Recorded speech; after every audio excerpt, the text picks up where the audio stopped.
All right, guys, so you have to hear what Lamar Jackson's mentality was in his teammates in the very first huddle. The clip came out against the Pittsburgh Steelers. Just the mindset, how it's different in this year's playoffs. We also have some awesome analysts, James Jones and Chase Daniel and those boys on the facility, talking about how this Ravens team can win a Super Bowl this year, how dangerous they are in the AFC. And then we got all-pro linebacker Fred Warner chipping in about how this is the best team in the AFC because of the defense and how they're playing complimentary football. Got the PFF grades that came out from the wild card round against the Steelers. And the Ravens are playing Buffalo on Sunday at 6:30. A huge matchup between two MVP candidate quarterbacks with some history together. We'll talk about all that and more. We also got an update on Zay Flowers, his injury, and John Harbaugh came out. And then on the Pat McAfee show, Adam Schefter weighed in on the chances of Zay Flowers playing and more, man. So welcome into another episode of Ravens Reports. It's your guy Noah here with For the Flock, as always, bringing you guys our top 5 news reports and storylines coming out of our Baltimore Ravens today. And number one, before we get into some of the quotes, man, I got to show you guys a couple of key quick stats that are crucial to this upcoming game that I found kind of digging through some stuff.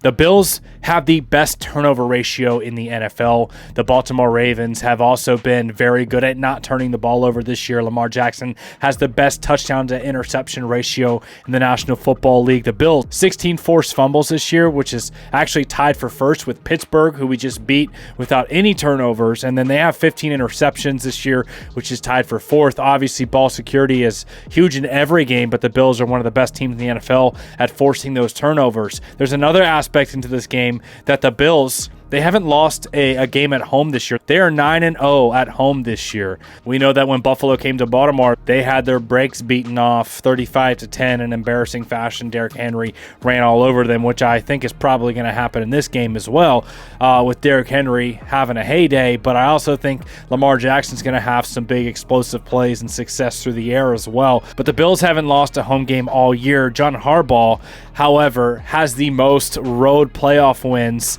by a head coach in NFL history. And if you look at the numbers, Lamar Jackson has actually played particularly well on the road, really throughout his career, but also this season. At number 2, here's a clip from John Harbaugh on the mindset heading into this Buffalo game. John Harbaugh provides an update on Zay Flowers. And more, man, take a listen.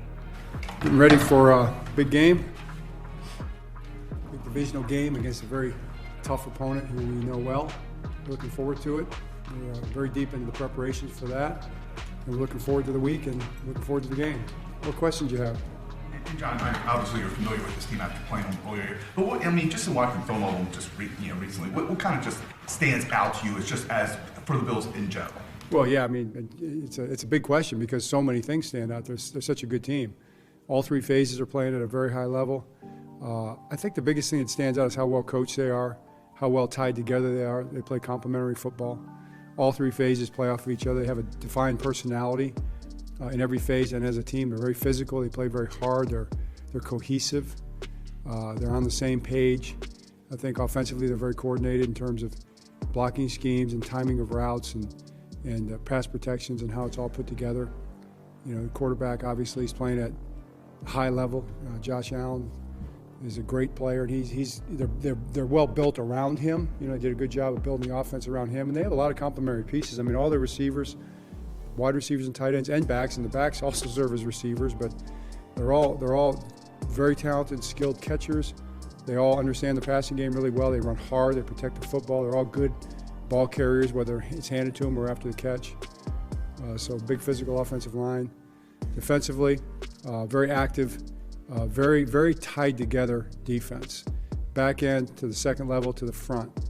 Pass rush, run defense, defensive backs showing up in the run game, linebackers playing downhill in the gaps in the run game, punching out in zone coverage as well, getting their depth, breaking on the ball, tackling, just all the things that you would expect from a well-coached team like they are. So that's the type of challenge that we're facing. I'm sure you'll have a better sense later in the week, but are you confident that Zay Flowers will be able to play, or is that still very much up in the air?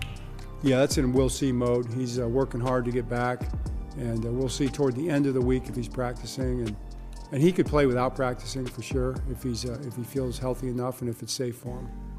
So John Harbaugh says that even if Flowers doesn't practice all throughout the week, that he could still play if it's safe for him to go and he feels well enough to play.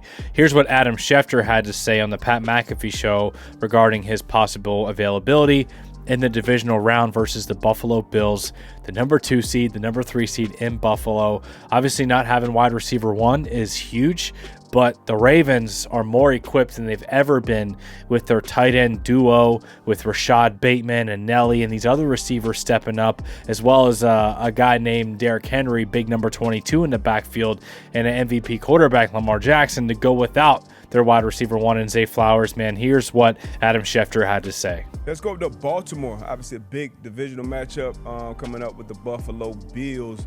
Their Pro Bowl wide receiver Zay Flowers has been dealing with an injury since their last game. Any update on him, if he'll be able to come out this week or the following week if they're able to win? I think essentially he's going to have a chance to get back for this game. I know the Ravens felt like if they could win this past week, that Zay Flowers would have a chance to be back for the divisional playoff game. Now, it's a tough injury. It's a knee. No guarantees. Let's see how the week goes. But on Monday, leading up to that huge matchup, Sunday night, 6:30, I would say that there's a chance that Zay Flowers is going to be back in that game. So at number 3, I absolutely love this, man. So Tyler Linderbaum, we'll show this little clip real quick first, and then I'll show you another one. But here's Tyler Linderbaum on having the best job in the world. You know, we got the best job in the world, you know, blocking for Lamar and Derrick Henry. So just proud of these guys, proud of the team, proud of what we're able to accomplish today. But, you know, we got a little time to enjoy this, and, you know, we're advancing next week and excited to see who we play. So they always say that a run-heavy game plan is like an offensive lineman's dream, to push forward, to bully guys, to bulldoze guys, right? Instead of just dropping back time and time again in those drop-back passing situations. The best teams can do both to keep teams off balance, and this offensive line has proven they can pass pro and they can run block for their guy Derrick Henry. But I love the mindset that, hey, like, we have the best job in the entire, out of all the offensive linemen in the NFL around the world, we have the best job blocking for Derrick Henry and Lamar Jackson. I love that mindset. And speaking of mindset, man, there was a clip that came out of the guys in the huddle, you know, the first offensive drive when the Ravens are going out against the Pittsburgh Steelers in their playoff game. You know, there's been some tightness in the past, obviously playoff woes and underperformances compared to what we're used to with the offense as a whole, Lamar Jackson, all the guys, right? But look how loose they are. Look how hungry they are, motivated. And that's what we were talking about in our last video, is that Lamar Jackson looks so free, loose, but also motivated and locked in. Man, this clip says it all. We don't wait a whole year for this, y'all, boys. We got your back, hey. Let's go. Get it, man. One play at a time, man. Hold that ball. Fun. Hey, take care of football today, boys. Hey, let's go. Let me get our preview. Man, I absolutely love this. They're encouraging each other, and I don't know who it was, but he said, Lamar, we got your back, man. Like, it's not all on you, baby. Like, we got you. This is a team, and this is what's going to be so big against the Buffalo Bills. Do you want to make it Lamar versus Josh Allen, or do you want to make it, hey, this is the Baltimore Ravens with all 53 guys and coaching staff and Derrick Henry running the rock, and our defense and special teams and just the whole team, the Baltimore Ravens versus the Buffalo Bills. And I think the Baltimore Ravens as a roster are a better overall roster, which is the exact argument that all the guys were trying to make against Lamar Jackson, saying, well, you know, Lamar Jackson has 9 Pro Bowlers. He has more help. And, well, yeah. So if that's true, man, the Ravens have the better roster. Let's go and prove that. All 53 guys versus their 53. Line it up. I like our odds, man. I think that the Ravens match up well versus the Buffalo Bills. I really do. I think that we'll have some big tight end matchup issues to present to them with Isaiah Likely and Mark Andrews against their linebackers and our running backs as receivers, Justice Hill and Derrick Henry in the screen game. And then also, I mean, don't forget what we did on the ground with Lamar and Derrick Henry in the first matchup. I know they had some starters out, Taron Johnson and their 2 inside linebackers, Matt Milano and Terrell Edmonds. Reminder that the Pittsburgh Steelers had the 6th overall run defense, a better run defense than the Buffalo Bills have right now, and they knew the run was coming, and it still couldn't stop it because the scheme, the creativity, the offensive line just playing really well, and then the talent, the undeniable conflict that you put on a defense when you have an future Hall of Fame running back and a future Hall of Fame quarterback, 2 of the best to ever put on football cleats in the same backfield together with a mesh point, man. There's so much to think about there. I think the Ravens are going to have success running the football no matter who they play. And we know the Buffalo Bills like to stay in their nickel package. They almost never come out of their nickel defense, which means more defensive backs on the field.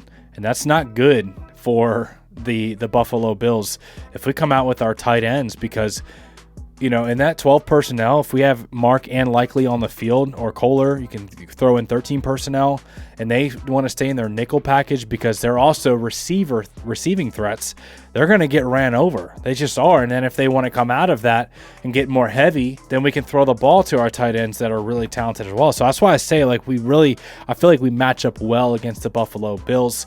And the Bills don't really have a star wide receiver, which has given us troubles in the past, right? Like we've seen George Pickens have big games against us this year, Jamar Chase, Devontae Adams, CeeDee Lamb. You can go down the line of the games where the Ravens got torched in the secondary. It was always against the number 1 best receivers. And the Buffalo Bills don't really have that type of guy on their roster. Amari Cooper's good. He's not like in his prime of his career right now. Keon Coleman's good. He's talented. Khalil Shakir is good. He's talented. But the Ravens have a bunch of defensive backs that are also good and talented, and Marlon Humphrey having an all-pro year, and Nate Wiggins and Kyle Hamilton and Darius Washington, and then our linebackers playing well. So I think our team just overall matches up really well with the Buffalo Bills. Original point is it's a team mindset. I love the fact that the guys came out and said, Lamar, we got your back. We got this, baby. At number 5, here's what Chase Daniel and James Jones had to say going back and forth about how good this Ravens team is and about how dangerous they are in the AFC moving forward. They Super Bowl ready. And they Super Bowl ready because Lamar's Super Bowl ready. Mm-hmm. This is the first playoff game Lamar has looked like Lamar in the regular season. And yeah, he didn't have to do a lot, but when he did have to do something, he looked like Lamar Jackson from the regular season. And I love the game plan because don't get into the playoffs and start doing something you ain't never did before. This is what Lamar does. This is how you put stress on the defense. But that's what Lamar Jackson and the Baltimore Ravens are doing. And it was impressive because this was the game plan without Zay Flowers in the lineup. Yeah. All right? Yeah. Forget the play action pass and all that because Zay Flowers ain't here. You know what? We're going to use Derrick Henry and we're going to use your legs, Lamar. I love the game plan, but the Ravens is going to be a problem because Lamar knows exactly who he is in these playoffs too, and he's playing like the Yeah, it's probably one of the most impressive performances of Wild Card Weekend, in my opinion. Yep. Of all the games that they did, what Lamar Jackson and what Derrick Henry did on offense, they ran for 299 yards. It's the 8th most rushing yards in postseason history. They set history while they were and quite honestly, Todd Monken, the offensive coordinator, said, we don't even need Lamar to play really well. We don't need Lamar to throw the ball. We're going to do these design runs. He had 10 design quarterback runs. Obviously, they were running zone read option all game long, and Pittsburgh's plan was, hey, let's take away Derrick Henry for the first half. And Lamar, I think, had 4 or 5 straight design carries and design runs.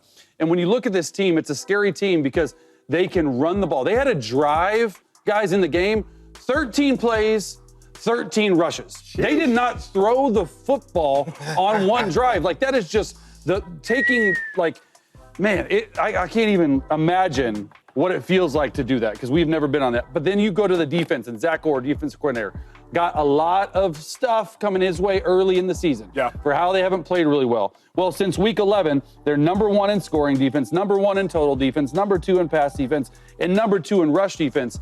and they showed it. Now they're going to have their hands full against Josh Allen, but the way the Ravens made it look so easy against a team we were talking about was supposed to be pretty good in the Steelers, right? That's, to me, really impressive. And if you guys missed it, man, the Ravens actually opened up as 1-point underdogs against the Buffalo Bills. So if you're looking into what all the betting world says and all the analysts there, they think this game's pretty much a toss-up, because I think you get a point in your favor, or at least a half point for a home field advantage. So essentially they were saying if these two teams were on an even playing field, it would be a toss-up. They gave the favor to the Bills because they're the home team. But they did not give the Bills a big cushion, as you can see. So you guys know how I feel about it. I feel good about this game. I actually feel better about this game than I did the Pittsburgh Steelers, because the divisional component of that and how well the Steelers have played against Lamar Jackson.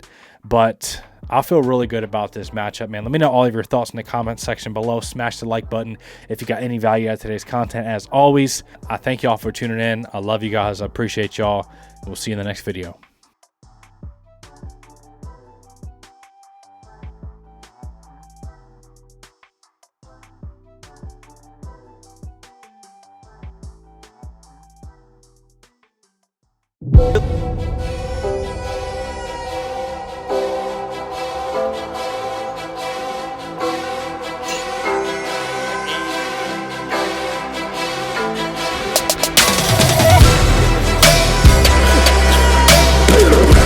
When he wasn't looking, he ran me over.